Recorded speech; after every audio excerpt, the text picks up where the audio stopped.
tener vida. Gracias por tener un lugar donde congregarnos. Amén. Gracias por la libertad que aún tenemos aquí en este país para congregarnos en el sábado, a adorarte y a darte gloria. Ayúdanos a apreciar esos privilegios que tenemos, que muchos lugares del planeta no tienen, Señor. Ayúdanos a aprovechar esa oportunidad para compartirte con el mundo. Y hoy, Señor, cuando escuchamos tu palabra, pedimos que tú ilumines nuestro entendimiento y que nos des tanto el querer como el hacer por tu buena voluntad. En el nombre de Cristo Jesús. Amén. Entonces, hoy vamos a estar exponiendo del libro de Éfesos, así que abran sus Biblias. Somos una iglesia que enseña la palabra de Dios. Vamos a abrir nuestras Biblias. Efesios capítulo 3, versos del 4 al 5 fue el texto bíblico. Vamos a exponer, de hecho, Efesios capítulo 3, versos del 1 al 13. ¿Okay? Efesios 3, del 1 al 13. El comentarista bíblico y pastor John MacArthur, no sé si lo han escuchado, desde la iglesia bautista, escribiendo en uno de sus libros, en el comentario de Efesios, él comienza con una historia de la siguiente manera. Aquí en Estados Unidos, en el sur, aquí cerquita de nosotros, en una iglesia grande, de blancos, predominantemente blancos, había un pastor muy conocido, muy popular. Un pastor que tenía en su corazón el deseo de compartir el evangelio con todas las personas. Un pastor que anhelaba que la comunidad supiera quién era su Salvador. Y resulta que el janitor, la persona que hacía el aseo en su iglesia, era afroamericano. Y era un hombre fervoroso por Dios. Este afroamericano tenía siempre el deseo de orar. Así que el pastor y él comenzaron a unirse en oración. Pero los miembros de la iglesia se enteraron. Y los ancianos se reunieron con el pastor y le dijeron: pastor, si usted continúa reuniéndose con ese anciano, nuestra iglesia va a decaer y la gente no va a venir.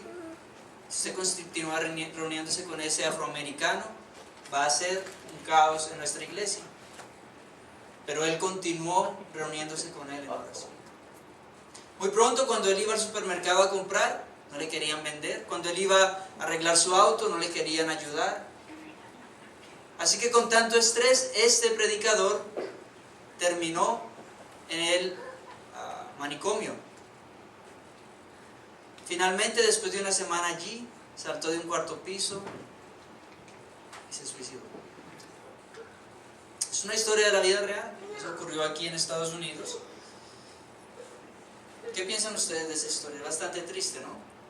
Que por causa de compartir el evangelio con una persona de color, él hubiese sido llevado hasta ese extremo. Y aquí nos encontramos en este texto, abriendo nuestra Biblia, en Efesios capítulo 3, versos del 1 al 2, dice Pablo: por esta razón yo, Pablo, prisionero de Cristo Jesús, por amor de vosotros los gentiles. Así que vemos algo similar a lo que aconteció aquí en nuestros días. Pablo en este momento estaba en la cárcel. ¿Saben ustedes por qué estaba en la cárcel Pablo? No solamente por eso, por predicar el evangelio, sino porque fue acusado erróneamente de haber llevado a un gentil a las partes del templo que eran prohibidas para los gentiles. Ese gentil se llamaba Trófimos. Eso lo vemos en el libro de Hechos. ¿Recuerdan eso? Que a él lo acusaron de haber llevado a un gentil a donde no debían de ir los gentiles. Y por esta razón él estaba preso. Entonces él hace referencia a ese encarcelamiento aquí en Éfesos capítulo 3, versículo 1. Continuando en el verso 2, Pablo dice: si de verdad has oído hablar de la mayordomía de la gracia de Dios que me fue dada por ustedes. Así que allí, en este lugar, siendo abatido, ¿qué es lo que él está haciendo? Agradeciendo a Dios. En vez de estar quejándose por estar allí en la cárcel por causa del evangelio y por acusaciones falsas, él está agradeciendo a Dios. Podemos observar que el versículo comienza con las palabras: por esta razón. ¿Sí lo pueden ver? Por esta razón. ¿Cuál razón? Pues está haciendo una conexión entre lo que él venía hablando en los 2 capítulos previos, que ya lo estudiamos en los 2 sermones anteriores. Por esta razón, entonces, él va a hacer algo por ellos. Y nosotros sabemos que lo que él iba a hacer en primera instancia era que él iba a orar. Él iba a decir, por esta razón, doblo rodilla. ¿Por qué? Si ustedes van al verso 14, abran sus Biblias, verso 14. ¿Qué es lo que dice allí en el verso 14? Dice, por esta razón, no dejo de doblar rodilla ante el Padre de nuestro Señor Jesucristo, de quien toda la familia en los cielos y en la tierra toman su nombre. Ahí hace la conexión, pero de repente él para y no habla de su oración y hace un comentario que se lleva 13 versos, desde el verso 2 hasta el verso 13, hace un pare y expande en algo de lo que él ya estaba hablando, que es el misterio del Evangelio, que ya lo había mencionado brevemente en Efesios capítulo 2. Así que él hace ese pare solamente para expandir en lo que él ya estaba hablando. La próxima vez hablaremos de lo que continúa en el verso 14, en la oración que Pablo hace por su pueblo, que es una oración que yo he adoptado por cada uno de ustedes. Cada vez que vengo aquí a visitar el jueves, oro por nombre por cada uno de ustedes. Esa oración que ustedes ven allí en Efesios 3, del verso 14 al 18. Entonces, continuando, Pablo habla del misterio de Cristo con los gentiles siendo reunidos en un pueblo de Dios. Eso lo vemos en Efesios 3, versos del 1 al 6. Y también habló la manera en que el propósito eterno de Dios fue cumplido en Cristo Jesús. Eso se encuentra en Efesios 3, versos del 7 al 13. Y esto es lo que lo lleva a orar por sus oyentes, quienes leían y escuchaban sus cartas, pidiendo especialmente que Cristo habite en sus corazones. La próxima vez que venga aquí vamos a expandir ese tema. ¿Qué quiere decir que Cristo habite en nuestros corazones? ¿Okay? Y finalmente la oración termina en una doxología. Ese es el resumen de la estructura de este capítulo de Efesios. ¿Okay? Entonces hoy vamos a presentar solamente los primeros 12 versos. ¿Okay? Los primeros 12 versos. Hoy en día, una de las formas de conectarse con el mundo es una plataforma, se llama social media. Y esta plataforma se llama Facebook. ¿Han escuchado de Facebook? ¿Nadie ha escuchado de Facebook? ¿Okay? Si ustedes tuvieran una cuentita de Facebook, podrían ver allí fotos de muchas cosas que pasan en la conferencia, de mi bebé. Es una forma de enterarse de lo que está pasando. Entonces allí en Facebook las personas hacen algo. Ellos ponen un perfil. Y en el perfil ponen una descripción breve de su vida. Entonces el otro día me dio por sentarme a ver en Carlsbad, una de las hermanas, qué tenía allí en su página de Facebook. Y me enteré que ella había estudiado en la academia en Albuquerque, en Sandía. Yo no sabía que esa academia existía desde hace tanto tiempo. Esa hermanita ya tiene bastantes años. Yo aprendí también que sus hijos habían estudiado allí. Aprendí que ella había estudiado en IBMC Fort Collins, en Colorado, y que ella nació y vivió en Wisconsin. Aprendí muchas cosas de ella que yo no sabía. Así que el Facebook nos dice a nosotros cosas de lo que la persona dice de sí misma, cómo la persona se considera. Y Pablo prácticamente hace esto aquí. Si nosotros pudiéramos dividir estos próximos versos, en la primera parte Pablo habla acerca de él como el mensajero de Dios, y en los siguientes versos habla de el mensaje, el misterio del Evangelio. Entonces Pablo empieza a describir cómo él se ve a sí mismo, cómo él se ve a sí mismo. Vamos a ver cómo él se ve a sí mismo. Primero que todo, volviendo al verso 1, dice: yo, Pablo, prisionero de Cristo Jesús, por amor de vosotros, gentiles. Así que, aunque era un prisionero y estaba preso, no quería que ellos se preocuparan. Por eso en el verso 13, él dice: por eso les pido, si ustedes ven sus Biblias, Efesios 3, verso 13, por eso les pido que no se desanimen por las cosas que estoy sufriendo por ustedes, las cuales son su gloria. Qué interesante, consideren las condiciones tan terribles en las que él se encontraba. ¿Creen ustedes que estar en una cárcel es difícil?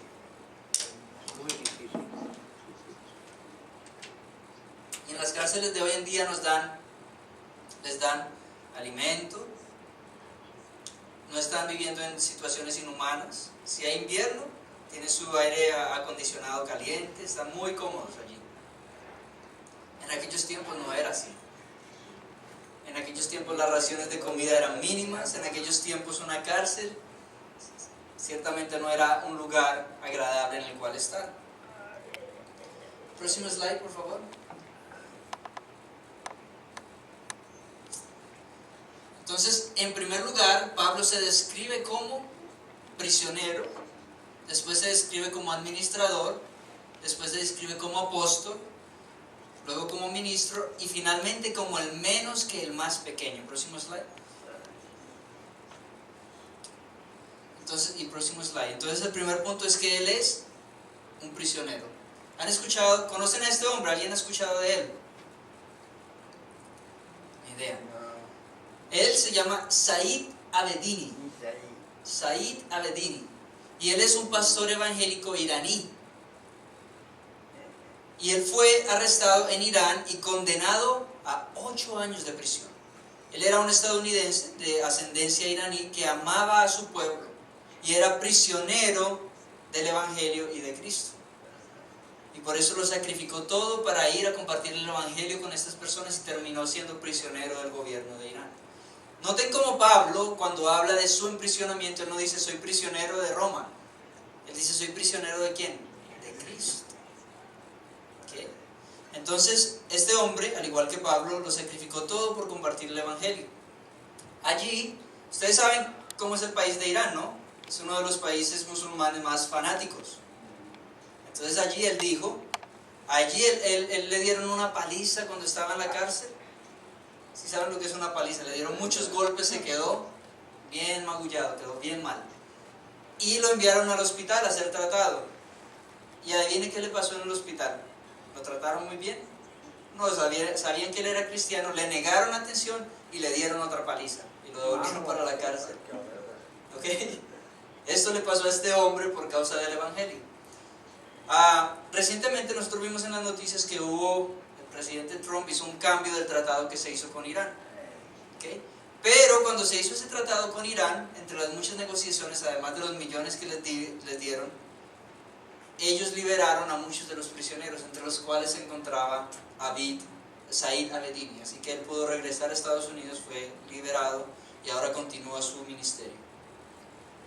Entonces, vemos aquí como muchas personas a través de la historia han terminado literalmente siendo prisioneros por el Evangelio, por causa de Cristo.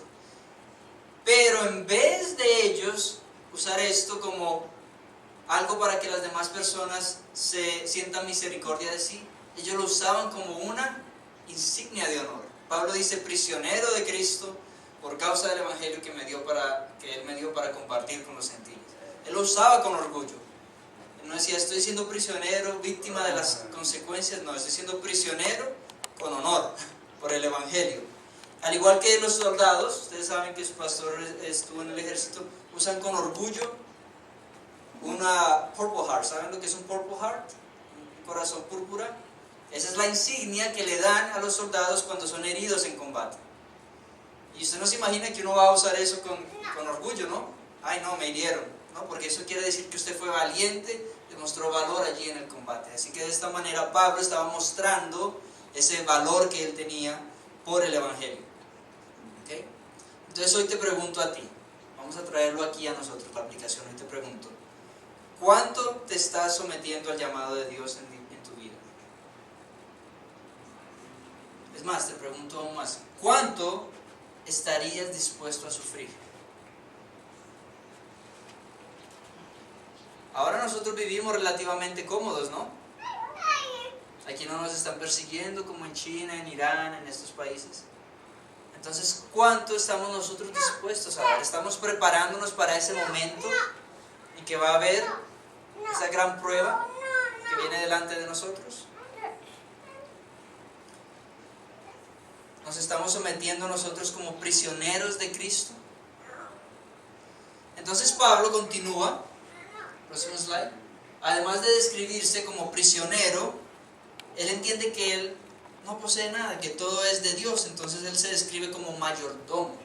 ¿Okay? La palabra mayordomía en griego viene de la palabra, como lo ven allí, oikonomía. Oikonomía. ¿Okay? Oiko quiere decir casa. Oiko quiere decir casa.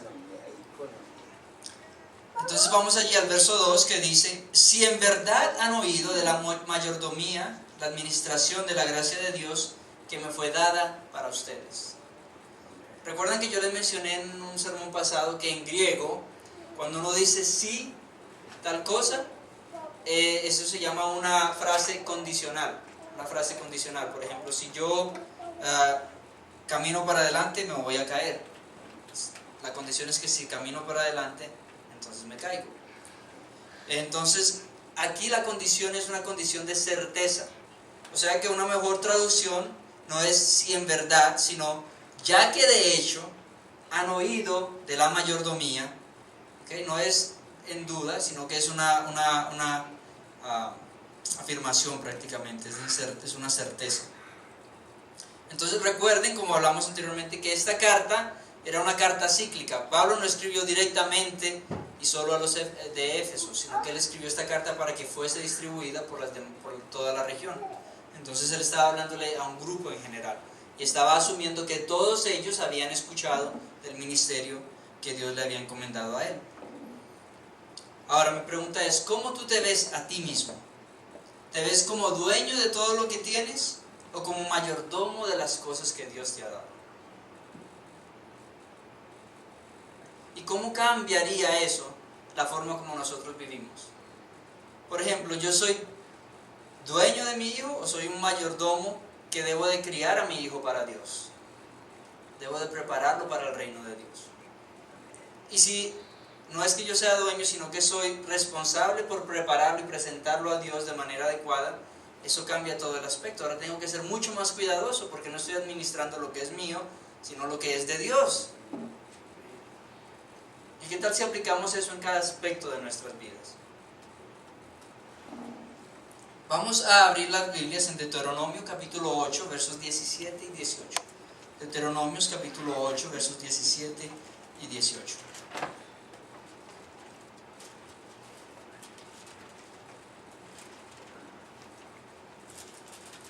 Mientras llegan allí, entonces oikonomía quiere decir oiko, casa, y nomía de conductor o administrador. ¿Okay? Entonces es el administrador de la casa. Así se veía Pablo, como el administrador de las cosas que Dios le había dado. Ya estamos allí en Deuteronomio capítulo 8, versos 7 al 18. La palabra de Dios dice: y digas en tu corazón, mi poder y la fuerza de mi mano me han traído esta riqueza. Si no, antes bien acuérdate de Jehová tu Dios, porque Él te da el poder para hacer esas riquezas. Es importante que nosotros, junto con el pueblo de Dios, Él les estaba advirtiendo: cuando ustedes entren a la tierra prometida y tengan todas estas riquezas, no digan, lo adquirí por mi propio poder, lo adquirí por mi propia fuerza, sino que digan, es Dios quien me da la salud, que me da la fuerza para poder adquirir estas riquezas. Por lo tanto, somos administradores de las cosas que Dios nos ha dado. Pero hay algo muy importante que quiero recordarles, porque nosotros somos una iglesia. ¿Okay? Así que nosotros somos administradores de todo en general. Todo es un regalo de Dios. Pero cuando cada uno de nosotros hicimos esos votos bautismales, ¿recuerdan una de las cosas que allí decía? Decía, me comprometo con todos mis recursos, mi tiempo y mis finanzas a apoyar la iglesia y el evangelio. Ahora, cuando tú haces eso, eso es un pacto ante Dios. ¿Qué dice la Biblia de romper los pactos? Con Dios. No se debe de hacer. Todos nosotros juramos ese pacto ante Dios.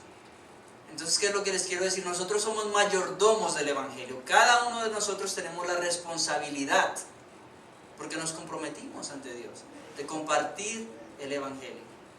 ¿Cómo estamos cada uno? No me digan, analícese a sí mismo. ¿Cómo estamos cada uno de nosotros haciendo eso? ¿Estamos compartiendo el evangelio con los millones de personas que necesitan escucharlo? Esa es la principal y la única razón para la existencia de la iglesia: compartir el Evangelio y crecer en Cristo Jesús.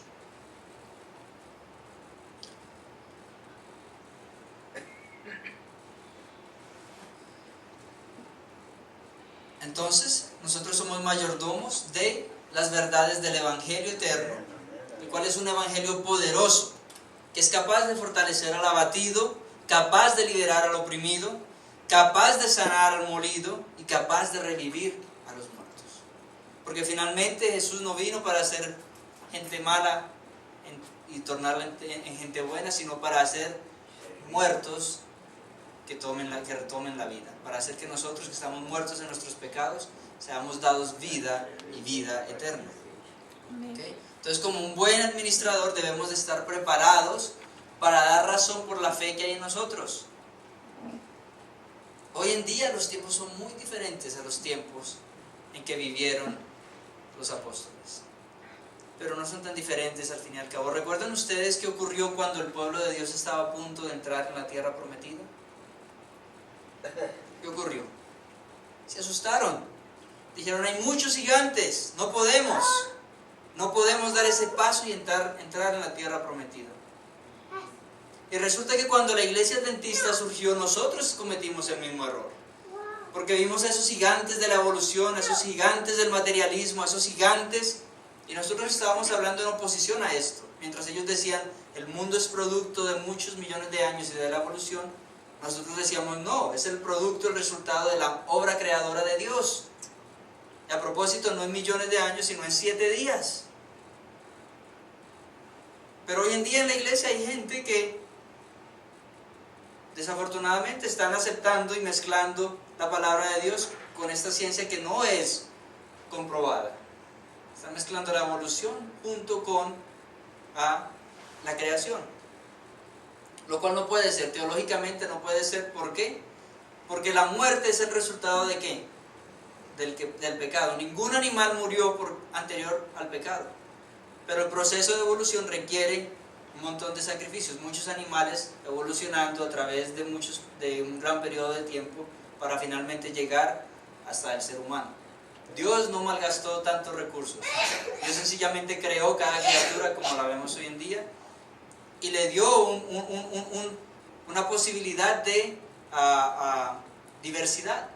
Entonces, por ejemplo, vemos toda la familia de los caninos, ¿cierto? Los lobos, vemos a la hiena, vemos al coyote, vemos a los perros que tenemos en los hogares.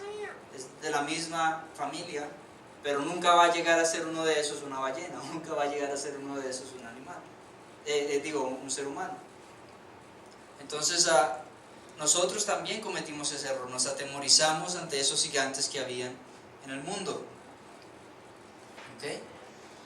Pero al contrario, nosotros tenemos la responsabilidad hoy en día, con tantos retos delante de nosotros, de hacer frente a estos argumentos con lo que Pedro nos dice. Siempre debemos de estar ¿qué?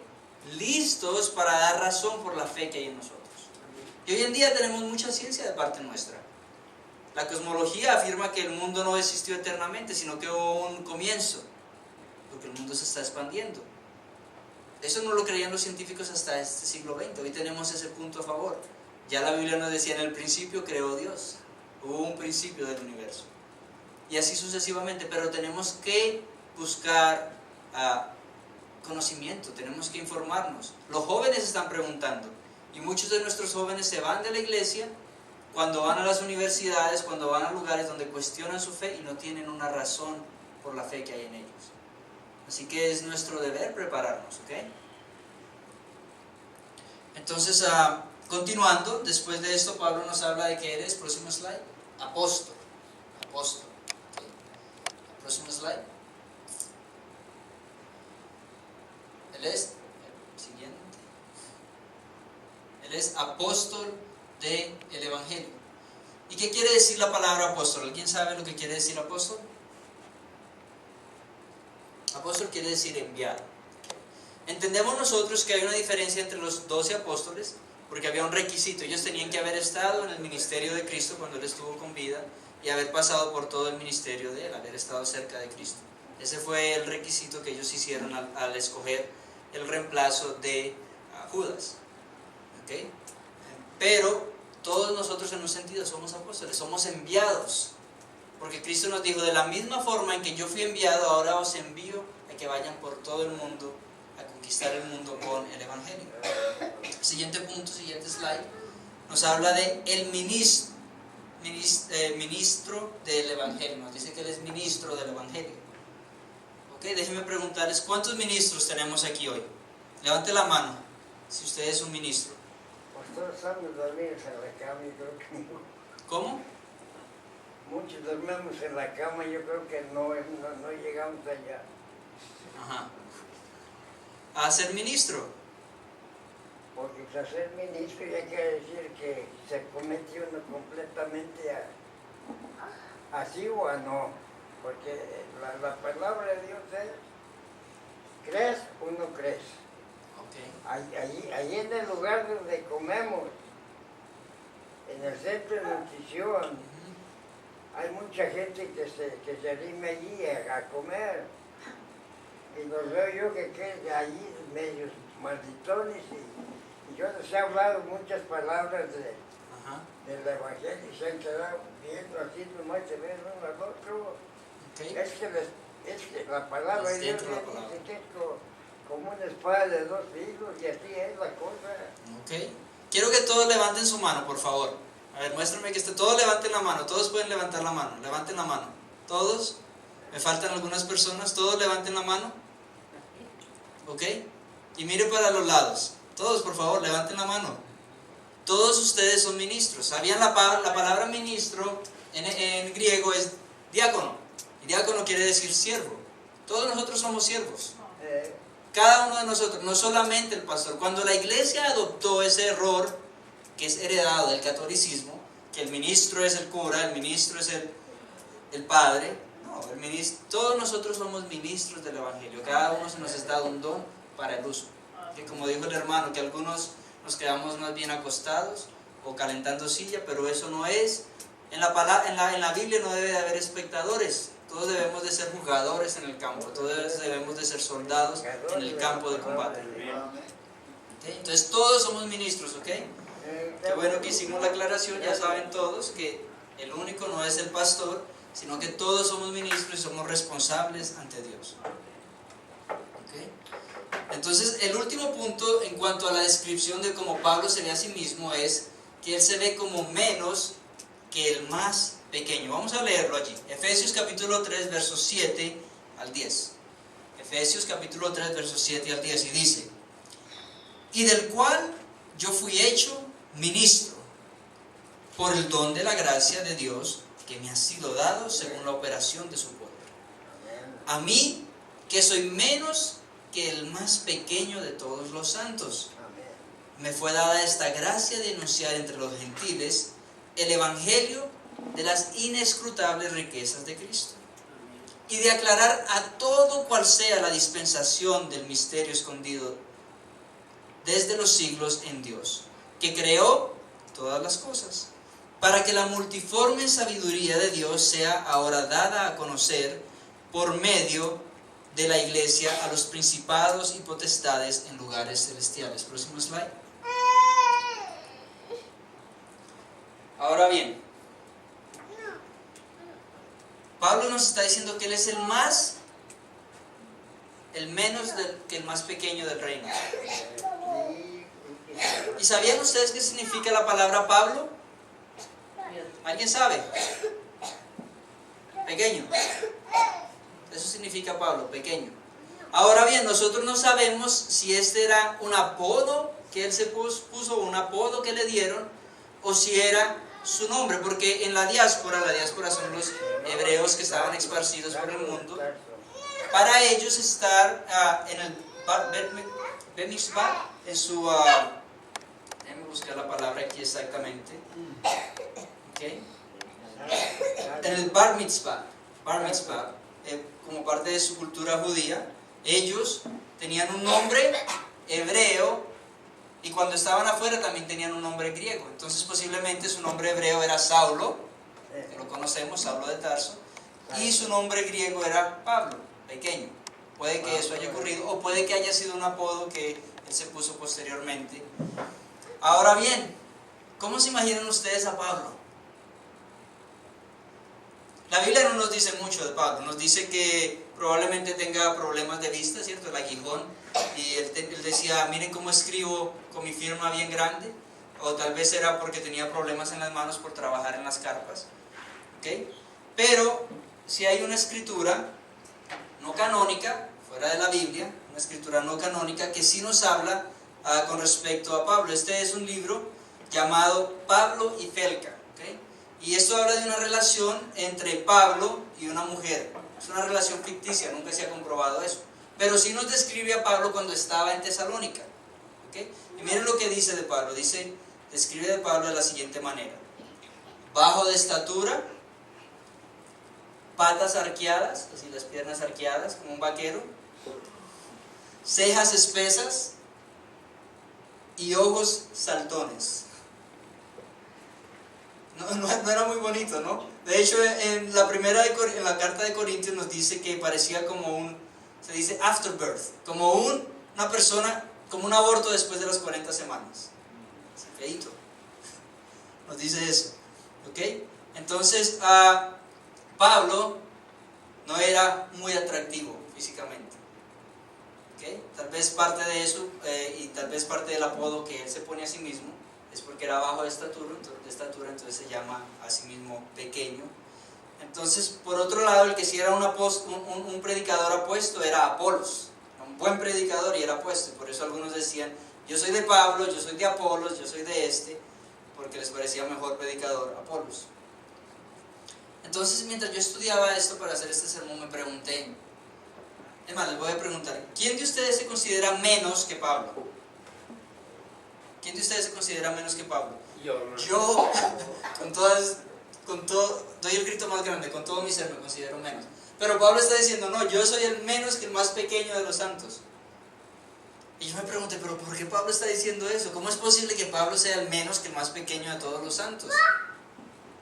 Entonces comencé a interrogarme, ¿por qué? Si él es una persona tan devota, de hecho como fariseo, era una persona bien firme en lo que él creía, bien obediente, mucho mejor que yo puedo hablar por mí mismo.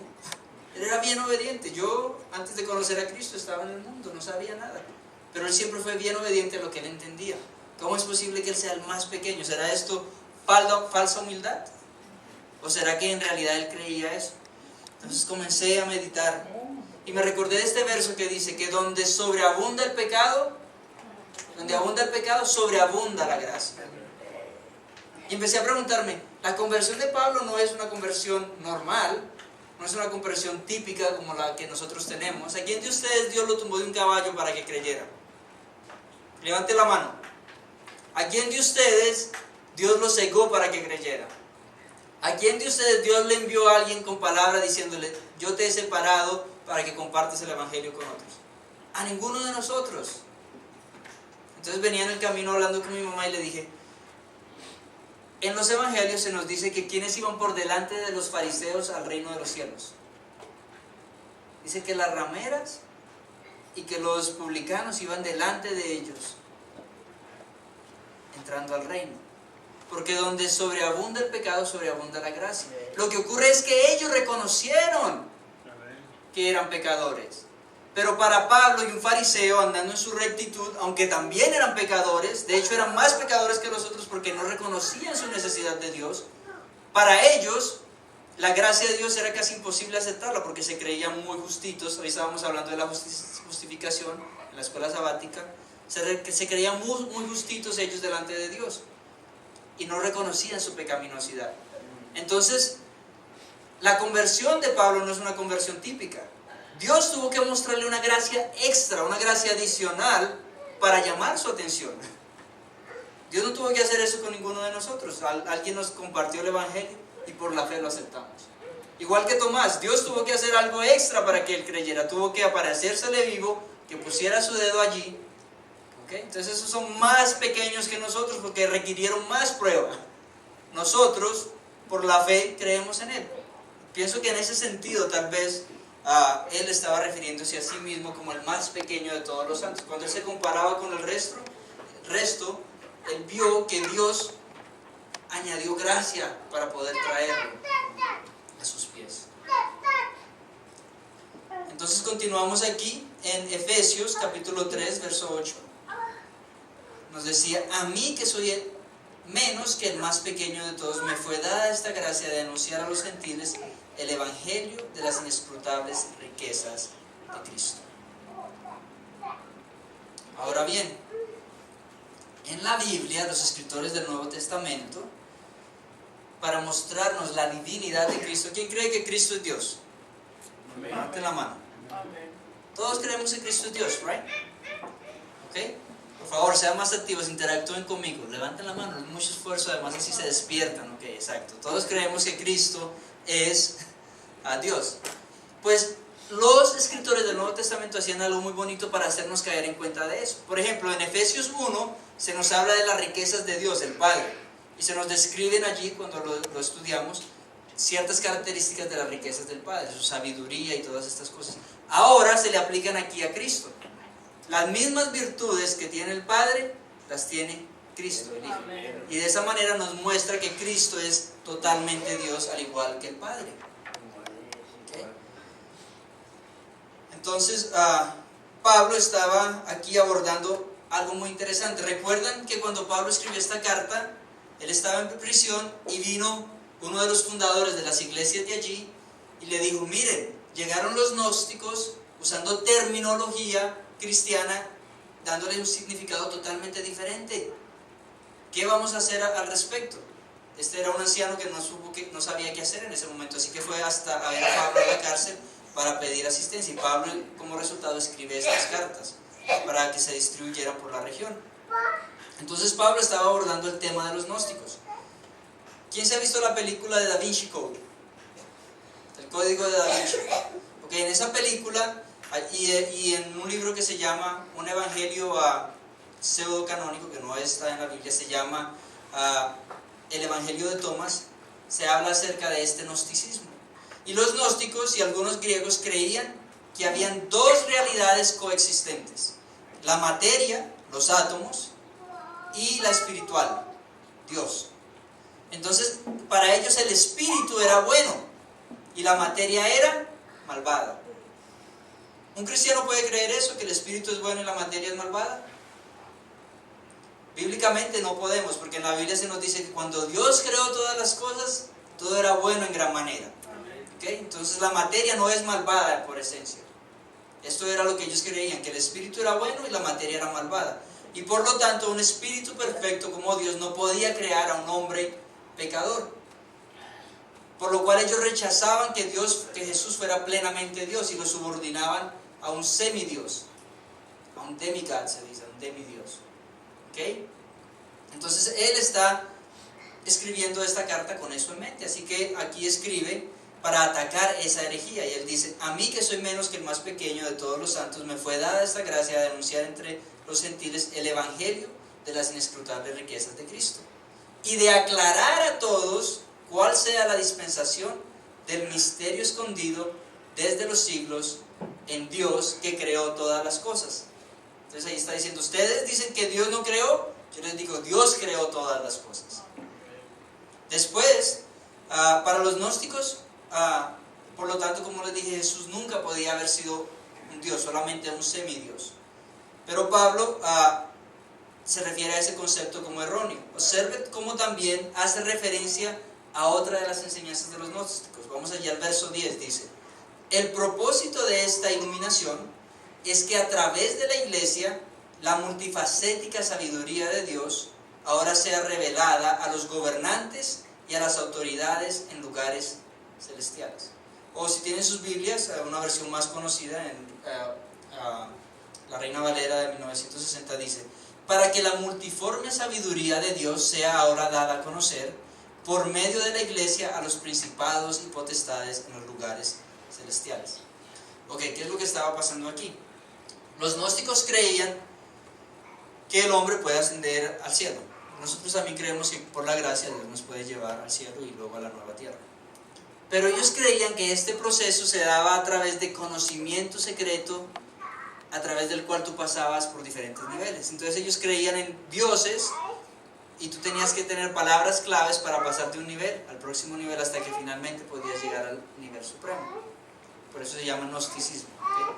De conocimiento. Tú tenías que conocer esos misterios secretos. Así que Pablo dice, pues no son ninguno de esos niveles, no hay ninguno de esos dioses. En el Efesios 2 hablamos de eso ya, que decía que toda rodilla de todo nombre que es nombrado en la tierra se doblará ante Cristo, hablando de todos estos dioses que ellos nombraban para sanación y para adquirir poder. Entonces aquí se nos está diciendo, Pablo nos está diciendo, pues no es el gnosticismo el que nos da el acceso a Dios. No es el gnosticismo y estas palabras claves que nos dan acceso al siguiente nivel, sino que por medio de la iglesia Dios da a conocer a todo el universo el misterio de la salvación. Ahora bien, ¿sabían ustedes que ustedes hacen parte de ese misterio? Y que ustedes tienen una parte que compartir con el mundo. ¿Sí notaron algo bien interesante que dice allí? Dice que a quienes se les da a saber ese misterio. Abren sus Biblias, verso 11, ¿qué dice? ¿A quiénes se les está dando a conocer ese misterio? Verso 11 dice, para que la multiforme sabiduría de Dios sea ahora dada a conocer por medio de ¿quién? De nosotros, la iglesia, a los principados y potestades en lugares celestiales. A los ángeles, tanto los ángeles de Satanás como los ángeles de Dios están descubriendo esto a medida que se va desvelando en la iglesia. ¿Sí sabían eso? La Biblia nos dice, Pablo nos dice que los ángeles deseaban mirar esas cosas porque ellos tampoco entendían.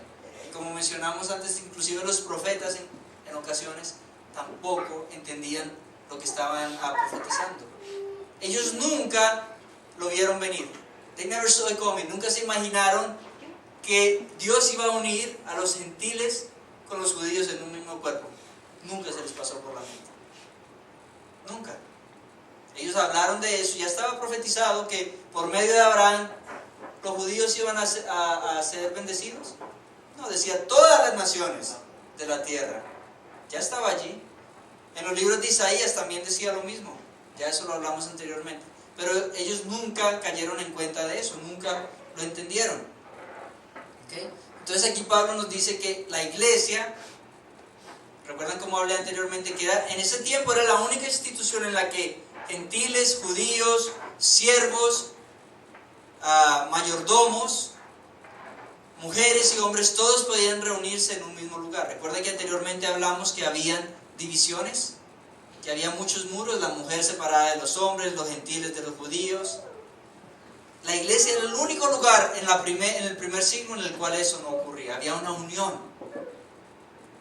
Y esta unión, lo vamos a ver en el capítulo 4, es causada por el Espíritu Santo. Y nuestro único deber es mantenerlo.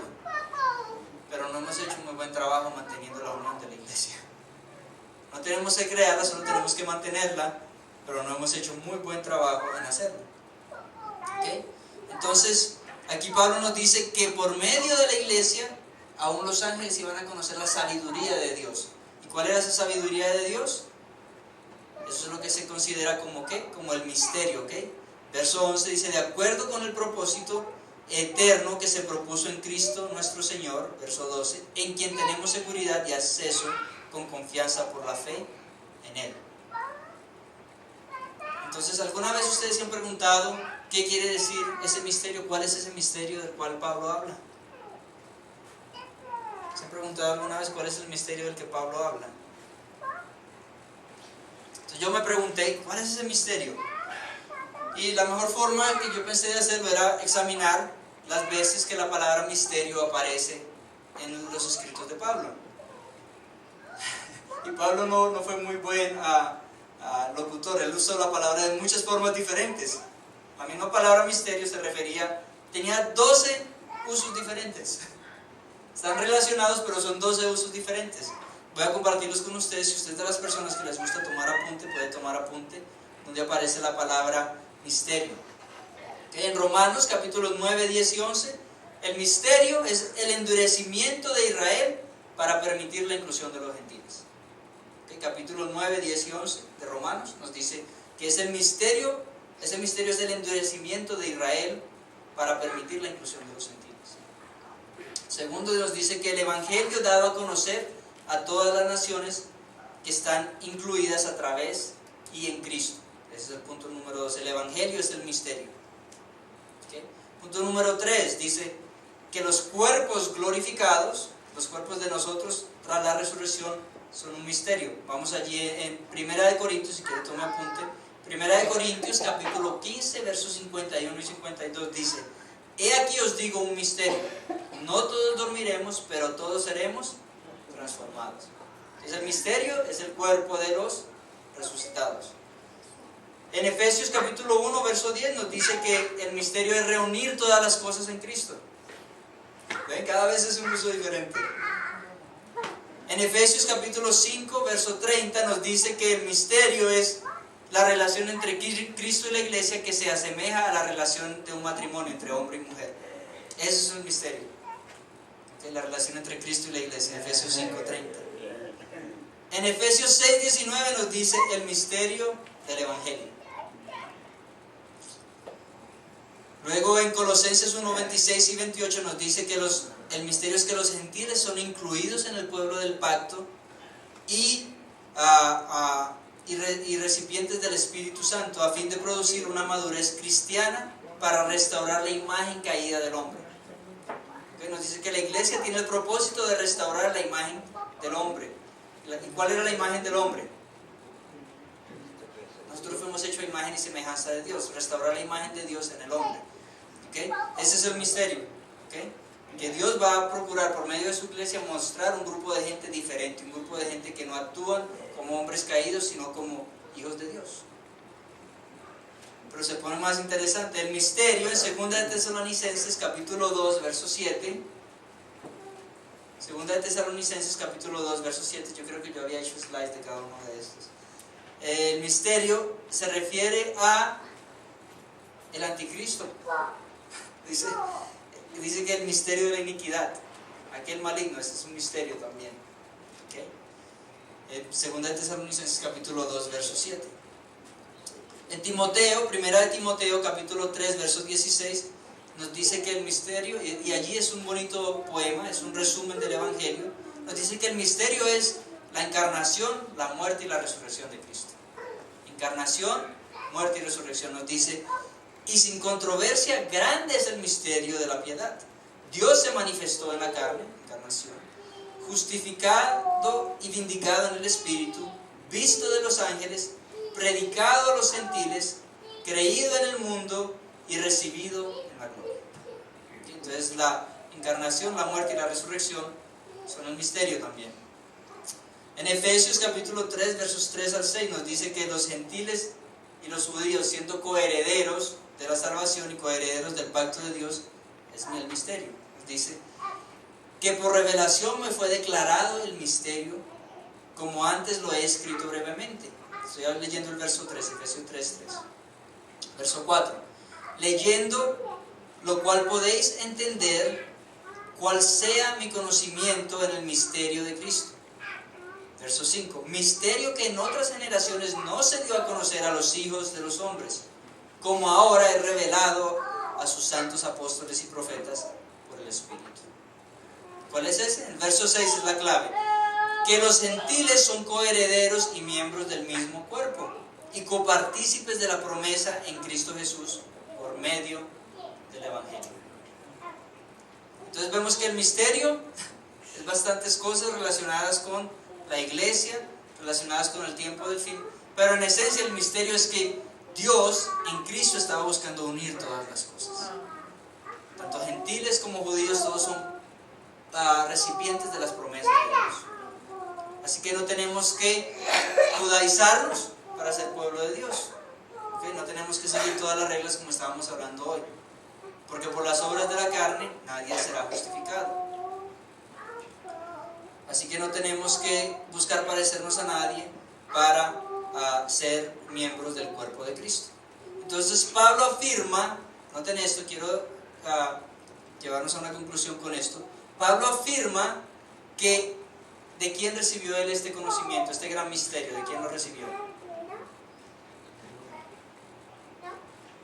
Vamos al verso 3 otra vez. Verso 3. Quieren subrayenlo allí para que les quede claro. Que por revelación me fue declarado el misterio. O sea que a él no se lo dijo nadie. Él lo recibió de Dios. Lo recibió de Dios directamente.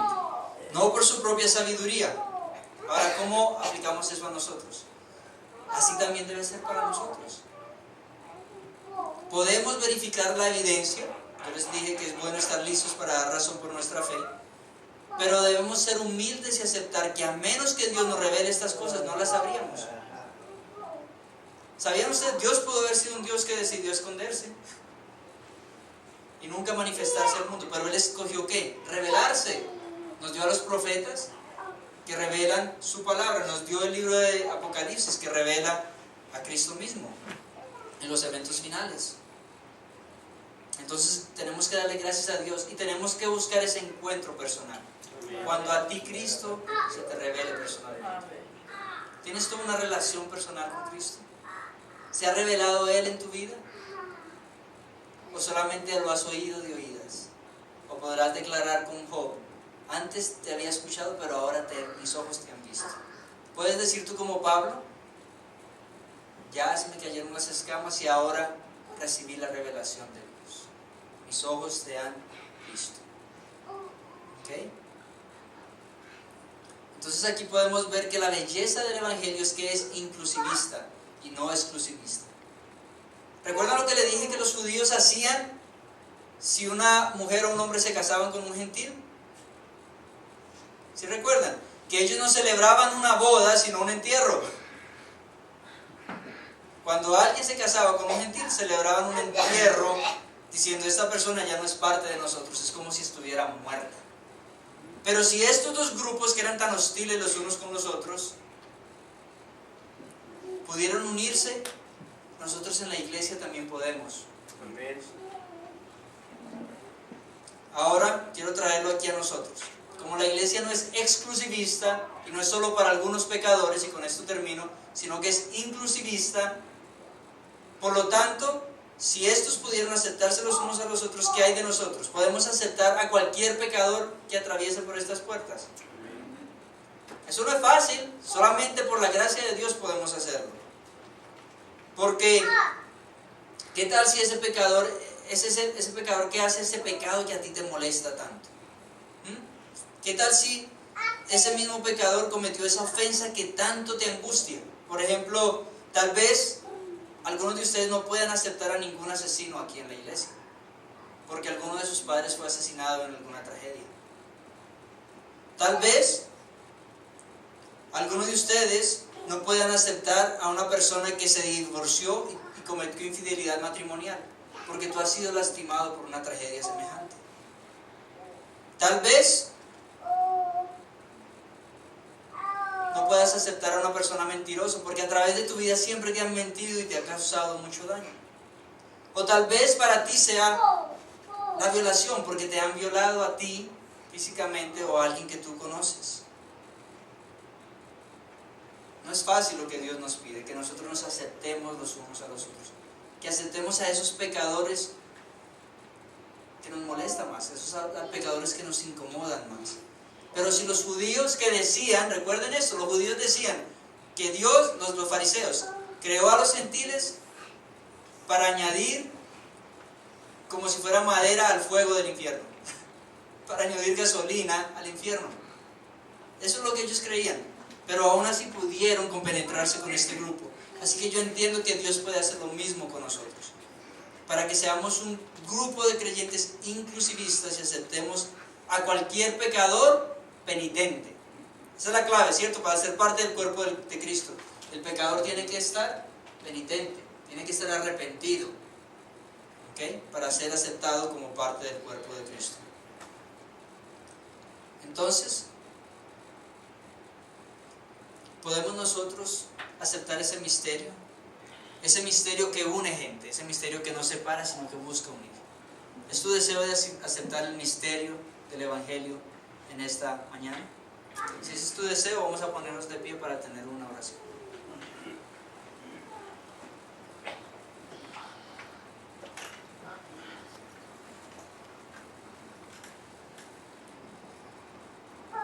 Dios Padre, Creador del cielo y de la tierra, Dios Altísimo, a través del cual toda la familia de tus hijos toman su nombre, tanto en el cielo como en la tierra. Señor, en esta mañana de sábado, queremos pedirte que el Evangelio penetre en nuestros corazones, Señor. Que el mismo Evangelio que recibimos para salvación, estemos dispuestos a compartirlo con aquellos que todavía no tienen esa salvación. Ayúdanos a ver más allá del pecador y sus pecados.